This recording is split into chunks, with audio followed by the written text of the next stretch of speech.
The Pattaya City Expats Club is a non-profit social organisation and our speakers are volunteers. The club as such assumes no responsibility or liability for the professional reputation of or the quality of services provided by the speaker today.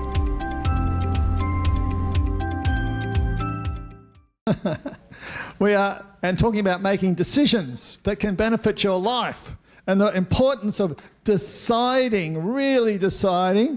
We are going to have a very decisive talk next from another speaker who's given a number of wonderful talks at the club. Is this number 5 maybe? Sounds about 5, yeah?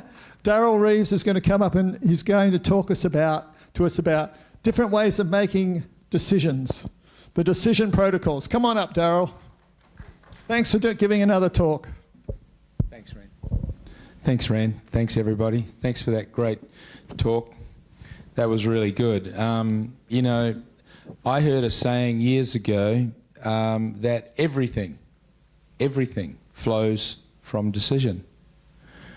Everything. I haven't been able to refute that in terms of my life and things that I want in my world. Now, some things I don't decide. You know, I don't decide to wake up in the night at, you know, hour number 4 or 5 and go and rush off to the bathroom. I don't decide that, but something internally does. But most of the things that I've achieved in my life deliberately, on purpose, that I wanted, all of those things actually flowed from decision. And your health is your decision. It's the biggest business you know. Your health, your body, because without your health, you have absolutely nothing really much worth living for. And one of the things that I've found is the great word that our friend used at the end, accountability. I have a friend and we go walking a few times a week and we make an appointment. We preset those appointments the week before, the days, the times we meet, and for me not to show up would be to let my friend down. And for him not to show up would be for him to let me down. Now, life happens and we have to make an excuse once in a while, but that can't become a habit. And so get a friend. Get somebody if you can find a friend. Anybody in the room not got a friend? Show of hands if you don't have a friend. Okay, so everybody in the room's in good company. We've all got a friend. Okay? You've all said that unanimously.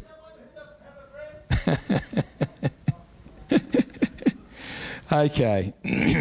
So, making decisions, there's 2 ways in general terms that we do it. And by the way, what qualifies me to talk about making decisions? Well, as most of you have heard me before, by the way, who's never heard me speak before? Can I see your hand? 1, 2, 3. Well, that's why there's so many of you. Okay. You've never heard me speak before. So what qualifies me to speak about decisions is that I spent 20-odd years, a bit over 20-odd years of my life living in a minister's home, having people come in and out of my home. As a kid, growing up, I was called a PK, a preacher's kid, right?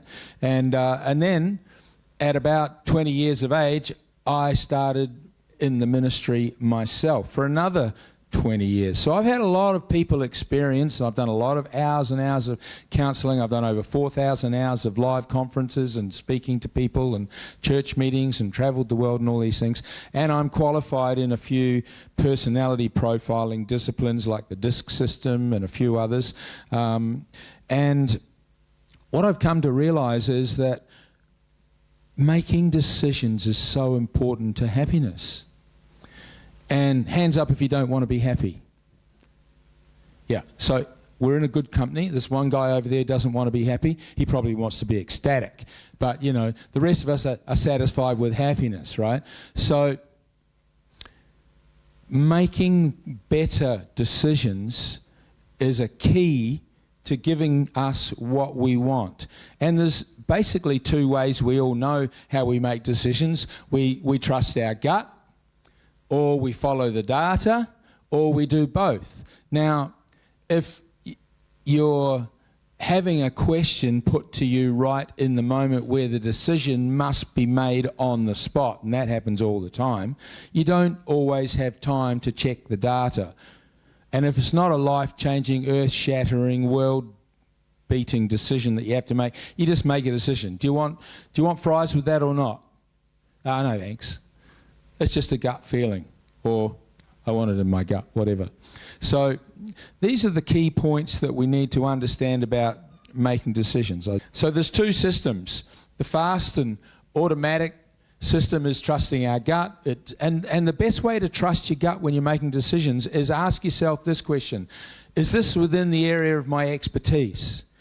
Now, if you came to me and you were wanting to become a public speaker, and I've done many, many hours of training of individuals and groups and executives, leaders on public speaking, unlike Dawn, who's our Toastmistress here, extraordinaire, I haven't had that sort of training, but I've had the training of experience.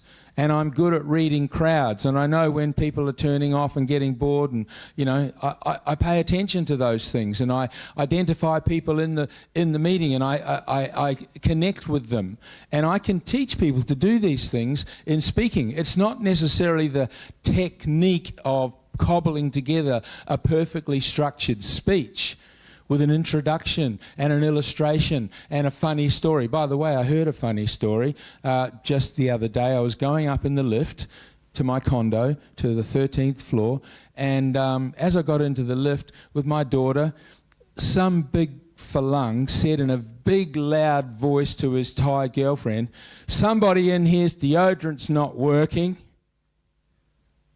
And a big chubby guy in the other corner said, "Well, it ain't me, mate, because I'm not wearing any." Anyway, funny stories. So we can structure our speech together in a way that's very beneficial and very effective and very entertaining and very communicative. Or we can learn from experience what works and end up doing some of those things anyway, and maybe missing some other things as well. But I know when a crowd's listening, and I know when a crowd's not listening. I know when a crowd's taking in something I'm talking about, and I know when they're off with the pixies and living in their own world. And when it comes to making decisions, you want to learn to trust your gut when you have the experience of what you're talking about. Now, if you asked me to give you advice on nuclear physics, I'd be calling Ren or somebody else who might know something about it, because I don't know anything about it. Or I'd get and do a lot of research and get the data together so that I can make my decision about data. Years ago, when I was in the ministry, I supported myself by doing a lot of property development, and because I never took a salary from my church when I was working with the churches that I worked with, I always supported myself. And I was blessed enough to be reasonably successful at it, enough to drive a beautiful car, live in a beautiful home, and make some of my parishioners jealous because they thought I was taking too much money from the church. And I remember one time one guy confronted me at the door. He hadn't been in the church long, and he said, "You're obviously getting paid pretty well, Pastor Reeves." I went, "Well, I'd like to be paid better, but yeah, it's all right." He said, "Well, I've seen the house you live in. I've seen the house you drive. It's better than my house and better than my car. How do you get that on a pastor's salary?" I said, "Well, my pastor's salary is that much, mate. And I go out and earn it myself." That guy didn't keep coming to my church for some reason. He got a bit upset. "I need that glass of water down there." Sorry about that. I got myself 2 glasses of water. Sorry I didn't share it with you, George, but I needed it myself. So when you've got experience in a field, you can make decisions. As a property developer guy, I could go into a situation, a rundown place, and I could see, wow, there's money all over this house. There's, in a short period of time, maybe a matter of weeks, I can buy this house for X and sell it for 2X and make good money. People that have got experience in areas know very quickly. When I'm counselling with people, because I've had a wide range of experience with individuals, one-on-one and couples and so on, child rearing, child training and all the rest of it, very quickly I can assess a situation because of experience. I don't always need to go away and study the data. But if I'm getting into something that's new, I might need to study the data. So always trust your gut when you've got deep experience, and always trust your gut when you don't have a lot of time. You know, the science, if you do your own research on this statement, and you can chat to me about it, you know, next time you see me, but if you do your research, you'll find that science will show you that the percentage of success that we have from gut-made, gut-driven decisions is actually higher than the percentage of success we have from research-based decisions, which doesn't put any slight whatsoever on research-based decisions. Neither does it give all you people that think you're so in tune with life and everything and with the flow that you can make gut decisions and everything. That doesn't give you any license at all to be that way. There is no excuse for not doing the research.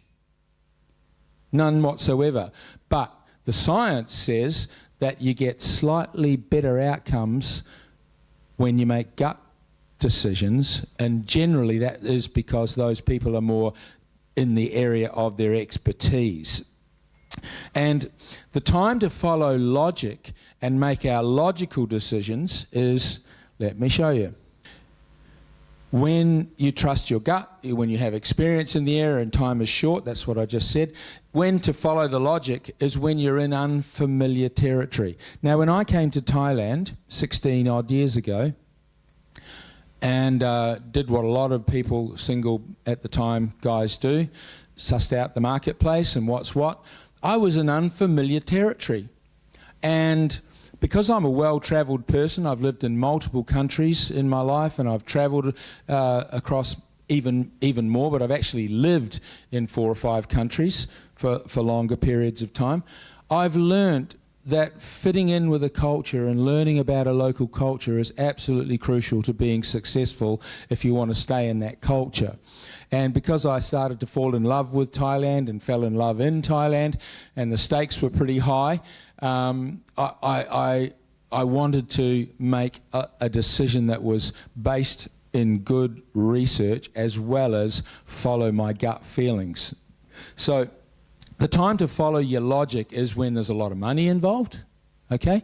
You may be buying a house, you're putting money into an investment, you're loaning somebody money. That's pretty much always a bad move, a good way to lose friends.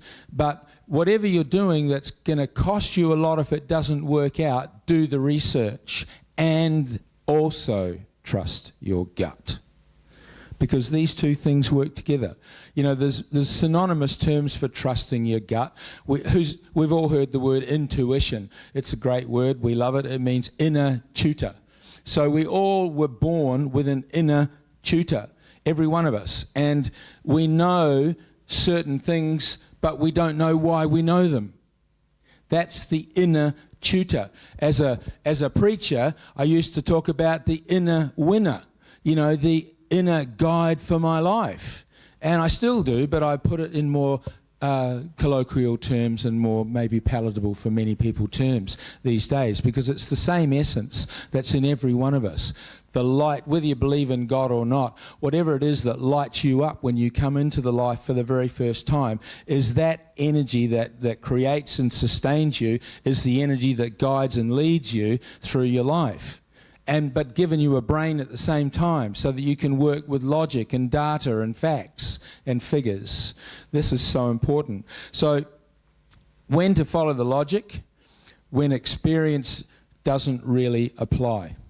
You know, when I'm going to see a medical professional, I've got ipska-pipska or absta-dabsta or whatever it is that's causing me some grief, or I'm something wrong with my body, I talk to my fitness coach or my dietitian, whatever the case may be. I'm not going to tell them how to suck their eggs, because they've got the experience. They've got years of data that they draw on, and they don't need to go away and study to make a decision to give me the best way to live my life, whether I'm doing sit-ups or, you know, leaning against the wall, isometric exercise, whatever I'm doing.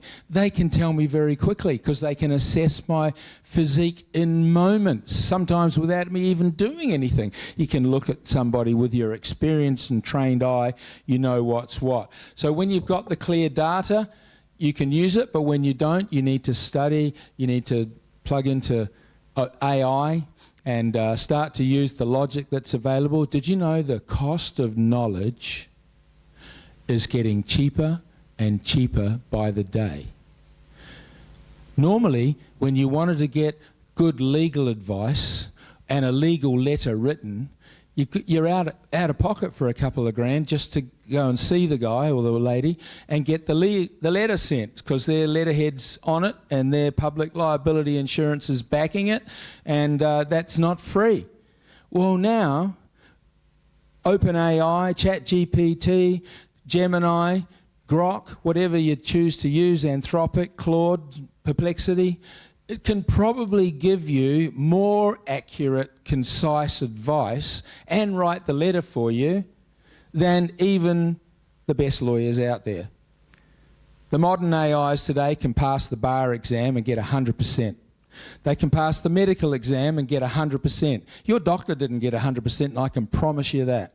As good as your doctor may be, she did not get 100%. Grok can get 100%. Pass all the PhD exams that there are on earth and get 100%. Okay? But contextualizing it to your situation is something that you might need a person to do for you. And that's why you don't want to just get all on your high horse and think, now I've got Grok, ChatGPT, I know more than my doctor or my lawyer or my fitness coach or my health nut, whatever it may be. You probably don't, and you certainly don't have the experience and the gut feeling. Has anybody in the room not heard the term emotional intelligence? Everybody's heard of the term emotional intelligence. Well, that's great. Because emotional intelligence is a very fine-tuned intelligence that we've all got, but some people are just totally unaware of it. Narcissists particularly.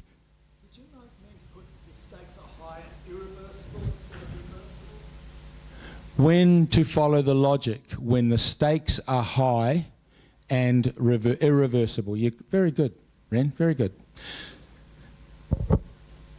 AI, you're fired.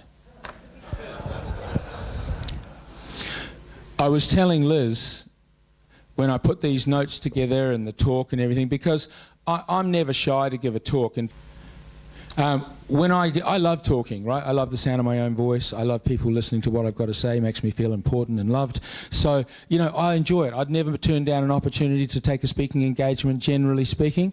But when I put this talk together, I called up Claude, my friend in AI world, and I said, listen, I'm going to do a talk on decision making.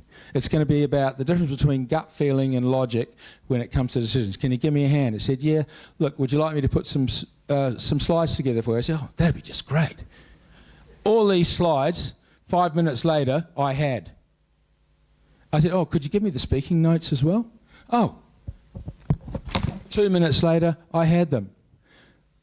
The preparation for this talk, well, it's lucky I'm getting paid so much because it took me about 5 minutes. But what didn't take 5 minutes is my ability to communicate with you and have every one of you looking at me and pretending you're listening at the very least. Thanks for the flattery. I like it.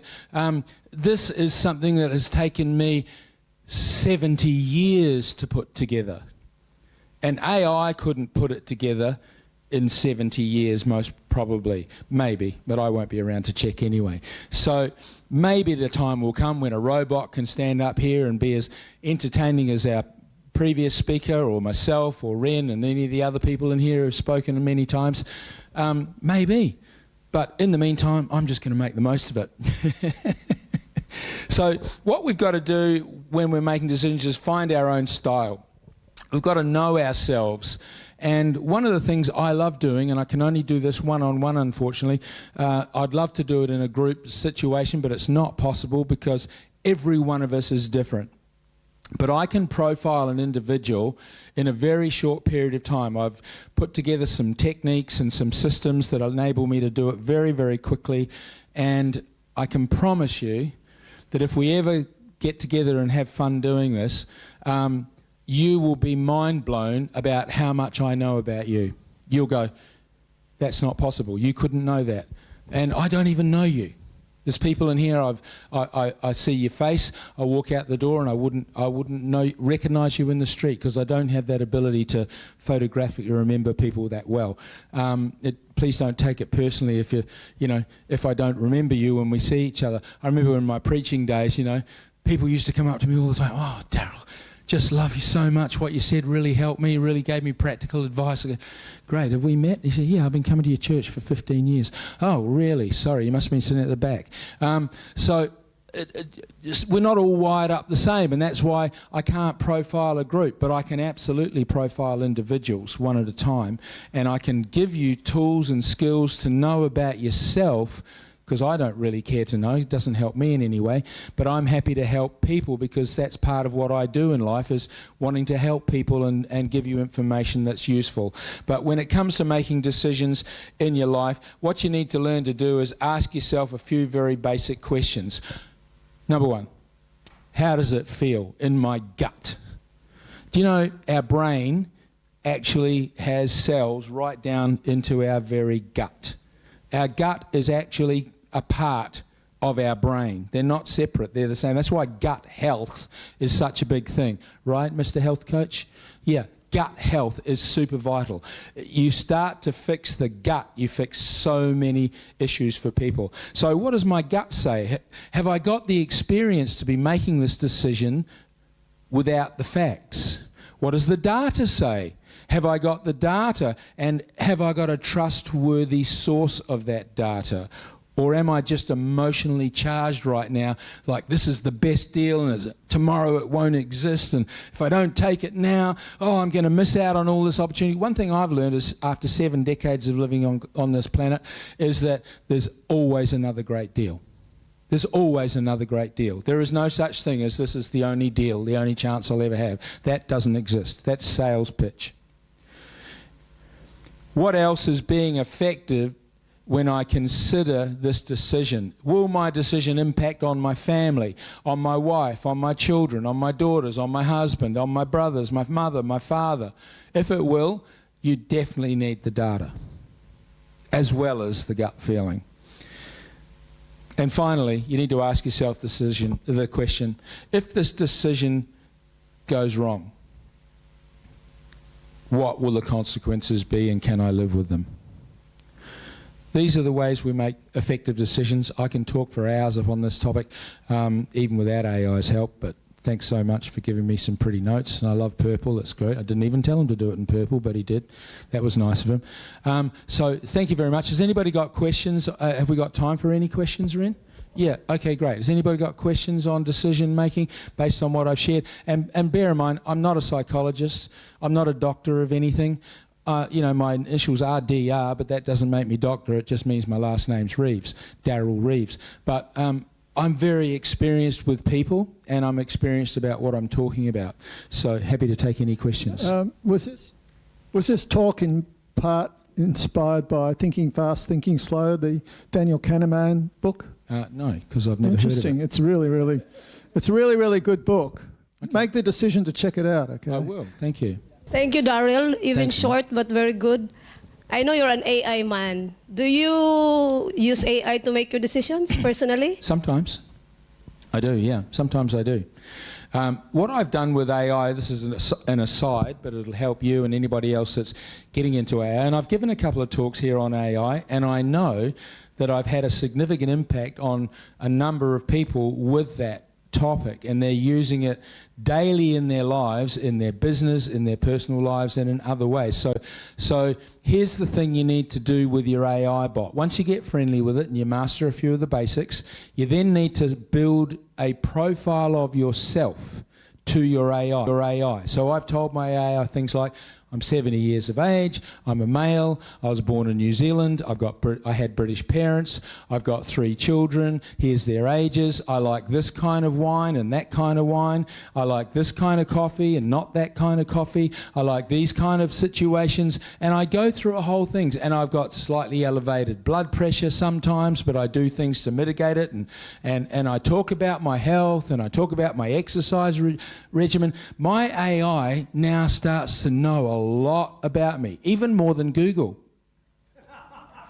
Now, Google's got my Gmail, right? So I've given my AI access to my Gmail account. I said, read all my emails. Somebody sends me, who's ever had this experience? Or let me ask it again in a different way. Who's never had this experience? Somebody emails you something, then you need to find that email, and you can't find it. Has anybody never had that experience? Put your hand up if you've never had that experience. Okay, so we've all had that experience. I just asked my AI to find my email. He goes through all my emails. He goes, is this the one you're looking for? Oh, yeah, it is. Got it 3 weeks ago and it got lost in the wherever. AI is a great tool that we can use. So, yes, I use AI to help me with my decisions, only because I don't know everything, and AI's got access to the entire knowledge base on the internet. Any other questions? What's your preferred AI? Can you rank them? Not really. According to your preference? Look, because I use an Android phone, Android, which is developed by Google, comes with Gemini, Google Gemini, built in. And all I have to do, I don't even have to unlock my phone. My phone's currently locked. None of you would be able to use it right now, except for the fact that it's got this little button on the side, and every Android has it. And if you long press it, hi Gemini, how are you doing today? What's the temperature in California? You'll need to unlock your phone No, I don't. Stop listening to my conversations. What's the temperature in California? I found 2 numbers for Chris Power 512. Whoa.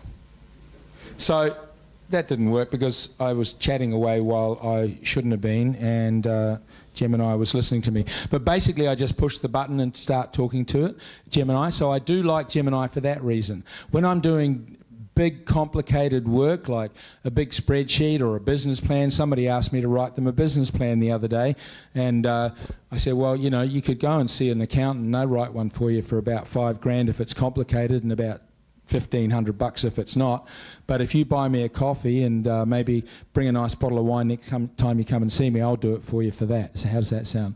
So I knocked the business plan together, but I used Anthropic's Claude. Now, I don't know if anybody's familiar with Claude or Anthropic, but it's the leading edge, deep detail AI at the moment. If you've got hard work that needs to be done, serious work that needs to be done, Claude is very good, but it's also expensive. The free version won't get you what you want all the time. The paid version uses a lot of tokens. You know, and we'll mention that we've got talk specifically on AI before the end of the month. Yeah, and she's a really good talker, so it'll be really excellent. All right. Meanwhile, time is marching on. I've decided. Okay. And we've got a very small token of our appreciation. You've got to check.